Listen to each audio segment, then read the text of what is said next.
Welcome.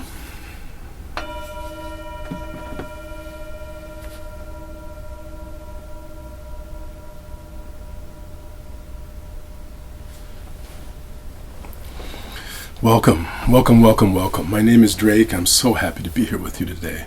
I want to share with you a great burst of gratitude that I have, and in that realization, it fits right in the flow of our current series.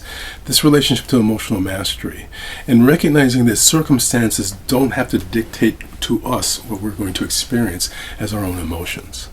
I was very, very ill this past week, and with a chronic illness I've been dealing with for the last 35 years, and yet I had a shift. There was a moment that I was feeling that kind of despair when you've been really sick so many times. You really begin to feel like you almost have no hope. And all of a sudden I felt the dawn of the possibility that this doesn't have to be the way that it needs to be. I began to be more open to the possibility that I would find a way to shift this relationship. And I'm living in that spirit right now today. I want to suggest to you, for me it relates to that moment when I was a kid. Maybe you might have heard me tell this story. When I fell into a swimming pool and I sank right to the bottom. And when I got to the bottom of that pool, I pushed off. And when I pushed off, I grabbed the edge of that pool and yanked myself out. And when I got out of that pool, I had all my clothes on, my tennis shoes.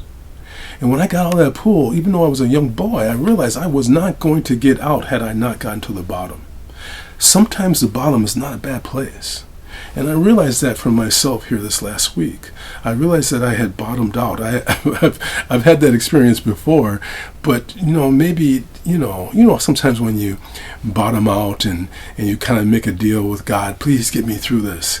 But when you get through it, you kind of go back to old patterns. But this time I really felt a bottoming out. I felt a willingness to change elements like my diet that I had never been willing to change before. And I began to realize that I could live in the success of healing even before I've experienced the fruit of it. And so to me, this is an expression of that dedication that I call emotional mastery. Having a way to not have the picture framed by circumstance, but us framing the circumstance. So anyway, this is my perspective on emotional mastery. What's yours? Please let us know. Be part of the conversation. Come on, you and I, all of us together, we can change the world. I'm going to ring the bell. I'm going to ask you to listen carefully. Here we go.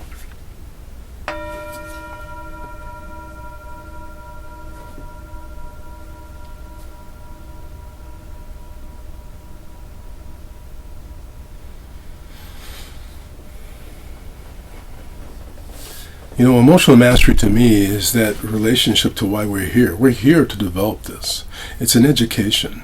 And in that education of emotional mastery, we find grace, we find mercy, and we find that inner stillness that is our own authentic being. I bring my hands together and bow to you, my friend. Thank you so much for joining. Namaste.